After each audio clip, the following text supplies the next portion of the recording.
Hi guys, this is Raika, and as a creative director, a founder, and an entrepreneur, today I'm going to share with you the wonderful, tappable energy that we have in terms of spiritual intellect. Now, sometimes people wonder that what do you mean by spiritual intellect? Because everybody has heard of, IQ and EQ, which is emotional intellect, and the intelligence quotient. And now, spiritual intellectual living is about understanding that all the elements around us, all the things that we know as primordial elements actually are living sentient souls. And this comes from my deep understanding of, in my growing up years, I used to listen to my granduncle and his stories about spirituality and God. And this really has nothing to do with religion, caste, or creed. In a day and age where we are sitting in, the era of digital algorithms, of digital bullying, of creating tailor-made concepts where the price of the same thing is different for you and different for me depending on what I am speaking, and everything is being heard. Now, at a time like this, when every part of your living is kind of getting data mined and used up like a fuel, and when you're feeling like you are the mule of humanity, how do you rise above all of this and find your own authenticity? Now, the answer in that is in spiritual intellect, and spiritual intellect comes from reading history. So I have happened to read all the four Vedas and the Arthashastra in the time post COVID, and one thing that I realize is that the ancient history of the human race is profound and it's massive, and nothing that we are suffering right now is something that hasn't happened before, that cannot be overcome. And repeatedly we have seen that whenever any kind of weaponry, any kind of technology, anything has got invented for the better use of mankind, there have been people who have then swooped down upon it and started misusing it to the highest level. Now, spiritual intellect makes you intuitive about what is really right for you and what is wrong for you, and it will help you get your antennas and your receptors more aligned to what is authentically perfect for you. So a lot of the sales that we see, a lot of the, there are a lot of strained relationships that we see these days. Algorithms are designed to make people fight. So there are algorithms where the mother and the child are designed to fight. Like the child will get a gadget prompt saying a picnic to Tunganeshwar for $5.99, and at exactly the same time the mother will get a prompt that says 6 people went for a picnic on the way to Tunganeshwar and died. Now both the people who are as a content creator, I realize that there is a strategy going on here, and both the people who are consuming this content don't realize that they are getting puppeteered into fighting with each other. So what do people get out of creating fights? So fights between husband and wife, fights between father and son, fight between daughter and son, daughter and brother, and mothers, fights between siblings, fight between family members. The end goal of creating these fights is to make a person have 3 things. One is isolation, because whenever you want to sell any product that is addictive, right from food to junk food to alcohol to anything that is intoxicating, even for that matter any kind of product, low self-esteem is something that comes from isolation. So isolation in an unhealthy manner will reduce self-esteem. Reduced self-esteem leads to increased buying, because the more unfulfilled you feel, the more you're going to buy. And as a marketing and a content person, I know that this is really at the core of a lot of people who's spending borderlines obsession. So, and as a person in the luxury industry, I always tell my clients, it is not the person with 1 sari or 2 saris who's going to buy the 3rd sari. It is the person who has 100 saris who's going to buy the 101st sari. It's the same thing with jewelry. It's the person who has got 50 sets who's going to buy the 51st one.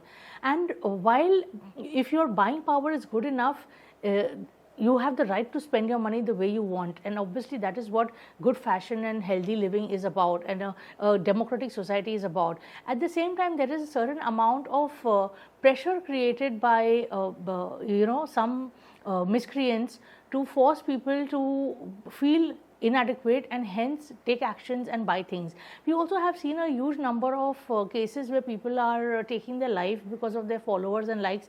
We've seen accidents happening to influencers. People are very, very famous, and then they want to push the envelope in terms of what they want to do, and they have had accidents. And of course, while these are statistics, what we realize is that good deep reading and sizable amount of time of gadgets is important to build your spiritual intellect. And there are some things that are so lame that you would be like, you're kidding me, that this can't be true. So I was talking to one person who was telling me the kind of things that the kind of lame things that digital crime can really accomplish, and whether you want to call it digital annoyance or digital crime is really left to you. So this was in one of the tier 2 cities, and I told this person that you guys are, he said that there's some friend who is running an illegal control room, and I said, what exactly does he do? So he just said something that all the old ladies, they irritate all the old ladies by ensuring that the person's doorbell and the phone, mobile phone and the landline all ring at the same time. And when that person gets frazzled, and if the old lady is wondering that, where do I go? Should I go to left or right? Do I do this? That little bit of chaos that happens, they find it funny, and the entire conversation that happens, they sell that conversation on the dark web. They also take CCTV footage stolen from people's houses and sell it on the dark web. Now the thing is that a person like you and me, we don't have the capacity and the resources to go chasing people and investigate people on the dark web, on the light web, wherever it is. We have to understand that there is no end to misuse. You can misuse CCTV footage, you can misuse surveillance software, you can misuse your apps, you can be one of the very many phones or social media, as they say. If you've seen that documentary on social media, you could be one of those very many avatars, and second guessing, the marketers are second guessing when is a good time to sell something to you. So while all these sales algorithms are at your back, and selling and marketing per se seems to be the way the world is going, there is also a component of this the surveillance softwares and all these algorithm softwares misusing it and borderlining on crime. So one of the other things that one of my friends told me is that all the very top end localities in across the world, this is not just India, across the world, what they do is that they put a certain amount of money. So if let's say that there is a house with for a few million pounds, they'll put aside a few £1,000 on just creating an environment where the person feels unsafe, by creating situations, at the same time sending you doom scroll prompts, at the same time worrying, sending you, if the person is looking for flight tickets, they'll ensure that 5 or 6 stories back to back in their feed is all about how aeroplanes have kind of crashed or something or the other has gone bad. Basically, there's a deep sense of manipulating the mind by prompting it. So while everybody is talking about the AI prompt, what they are pushing under the carpet is the human prompt that they are really pushing into the human head in a hope to manipulate it to work in a certain way. To a large extent it works, because if it didn't work, that the amount of money that got put into it wouldn't be there. So let's say that you and your partner are having a conversation that, I read a video that cooking in aluminium vessels is not good, and your partner says that, I'm thinking that maybe we should try cooking in the mitti ke bartan, it will be good. And we have to understand that the upper middle class is a segment, and then the rich luxury class is a segment, and there are 3 or 4 Indias operating in one India. And one thing I tell my friends also is that you cannot imagine the abject poverty there is in some of the interiors. So I was out in a party one evening and people were like laughing, अरे हमें कौन target करेगा, हम तो नाला सोपारा से आते हैं, हम तो विरार से आते हैं, हमारा तो घर सिर्फ 30 लाख का है, यहाँ पे तो सब अंबानी बैठे हैं. The point is that it's not about how much money you have. Whether things will get stolen from you depends on how much money the person stealing from you has.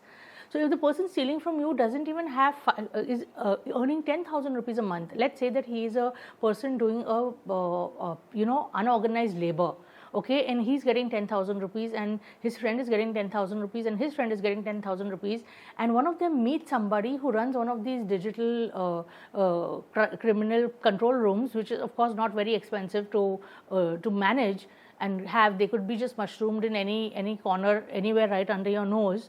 And if they get together and they all manage to get information where they want to misuse the right from the time that you the prompt of the amount of money that gets into your bank account to your shopping habits, if all of that gets misused in a manner, and if each of these people manage to steal something worth, let's say, 90,000 rupees, and that is for them an entire 3 month salary divided by 3 people, then you are a target. So if you are in this assumption that just because I'm a salaried person, or just because I'm a poor person, or just because I'm living in a subsidized housing, or just because I'm living far off, I am too poor to be conned, you are sadly mistaken, because there is an entire world out there which is operating massively below poverty line, and you are a catch for them. So this assumption that of safety, depending on how much you have, is completely a myth. And in such a time, spiritual intellect is so important, because it helps you tune into a receptor, into a feeling that is outside of this entire digital prompting game. Whether it is digital prompting by you for algorithms in AI, whether it is digital prompts to you to sell something to you, or to get a particular thing. There was one particular case in one of the countries in Eastern Europe where a person had a roaring divorce business, just because the people aggregating the data and selling to him were being able to tell him that these are the couples who are fighting, this is what their fights sound like. And if they started paying the bosses of people and told them that if you just delay this man's salary by 7 days or 15 days, his chances of getting divorced will be that much high, because the wife will feel that much more crunched when it comes to cash. And with just this one data point, that divorce lawyer increased his divorce sales by 60 to 70%, because financial crisis and financial strained relationships is one of the very key factors when it makes to when it comes down to women feeling that they cannot continue in the marriage. And this was just one such example. The same happened with a person who was running a roaring business for fakely selling people, diagnosing them with diabetes.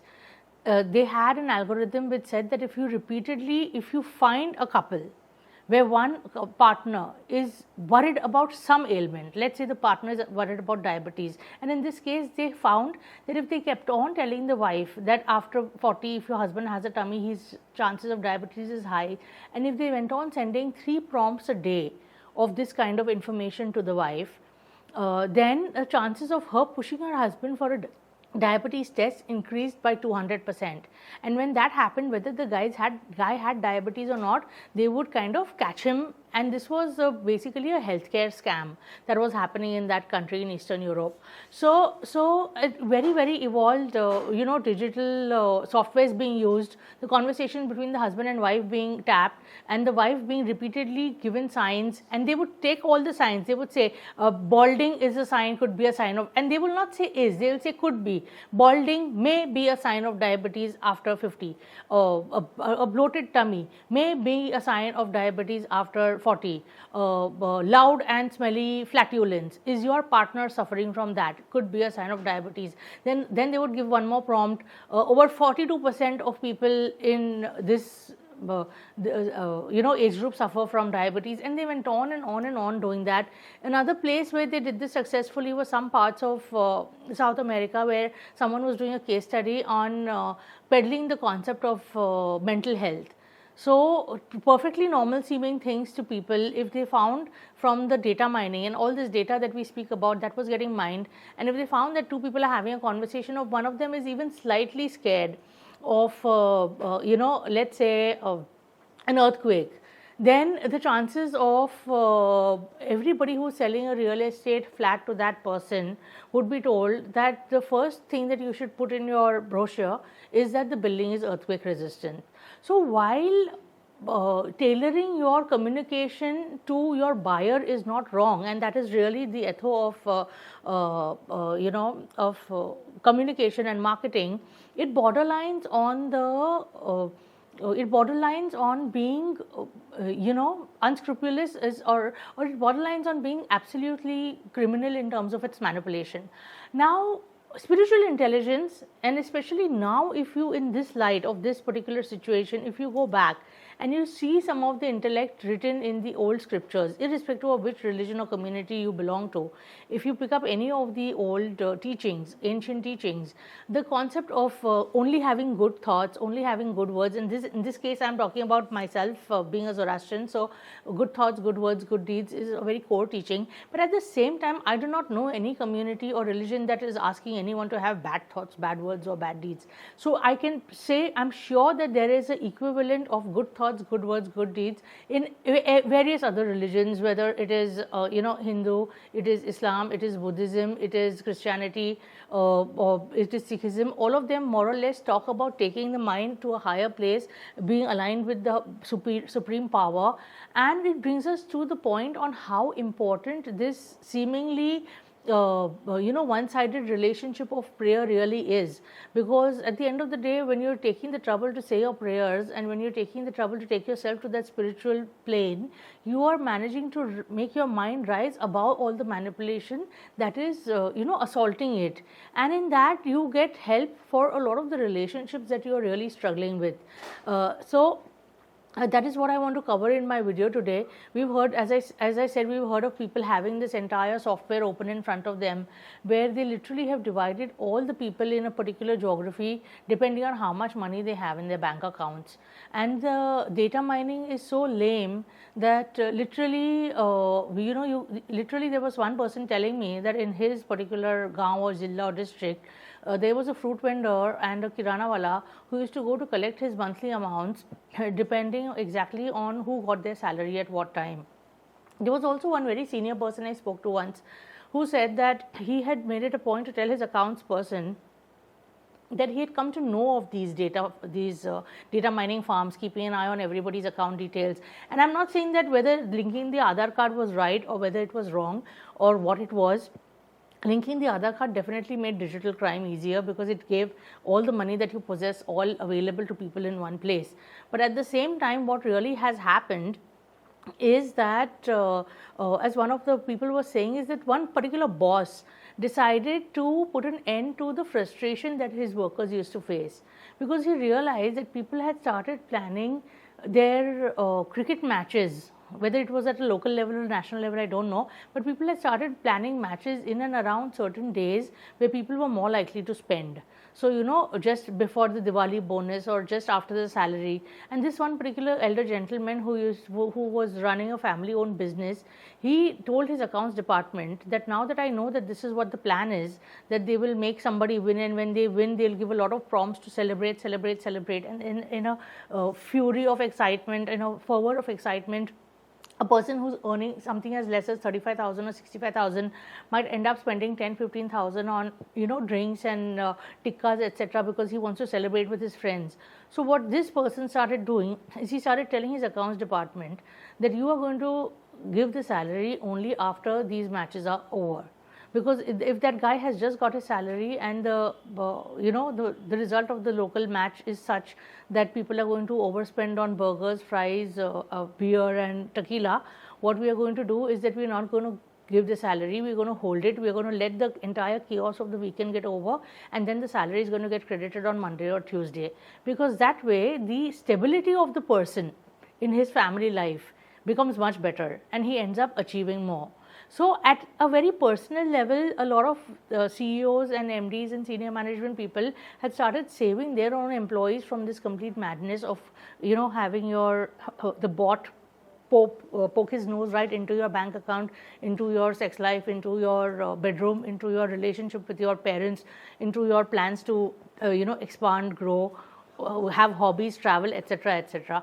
So while people are doing that, at an individual level, if you want to really protect yourself, spiritual intelligence is going to help you. And I highly recommend that anybody who wants to read either the 4 Vedas or the Arthashastra, and they feel that they don't want to make an investment of 5,000-6,000 bucks because there are 5-6 volumes and no one's going to read all of them all at once, you can feel free to reach out to me and I can lend you some of the books, or at least share with you what part is important. And this especially for the future generation, because those are the relationships that they are forging right now, and this is the world that we are going to leave behind to them. And from this perspective, let's all start doing some activity, whether it is gardening or spending time with plants, or whether it is teaching children how to be empathetic to each other, or teaching children the science behind prayer and routine, so that they are not told things that like it's all hogwash, because it really is not. There is a lot of scientific evidence in routine prayer and keeping a calm and steady nervous system. and create a spiritual intellectual quotient that really helps people become who they are to their best potential. So that is all for today. And while my intention is not to freak out people with the kind of the extent of how much digital manipulation we are living in, we are literally swimming in it. But at the same time, it is important for us as intelligent people to rise above it and realize that the real world is a lot more powerful. And I come from an ancestry of clairvoyant and spiritual people, so I can tell you that that the human beings do not know even 10% of what it is that really runs the universe. If there is a few people who are selling life on Mars or life elsewhere, it's at the end of the day, it's all marketing. There's a massive universe, there's huge amount of science that we don't really know of, and of course there's a huge massive structure of wave theory that we don't really that scientists haven't been able to prove. But in all the ancient scriptures, there's an understanding of how reality is, measured by each person's point of reference. And I think this is the right time now in history to go back and pull out all those really priceless teachings, because today is the time where we'll be able to experiment with them at our own individual level. So guys, spread my video to everybody, and let's create an environment and foster an environment where people are spiritually connected and are the powerful beings that they really can be. And where things are natural, the environment is great, and all of us have a long and happy life. Freedom is freedom from manipulation, freedom from fear, freedom from what if.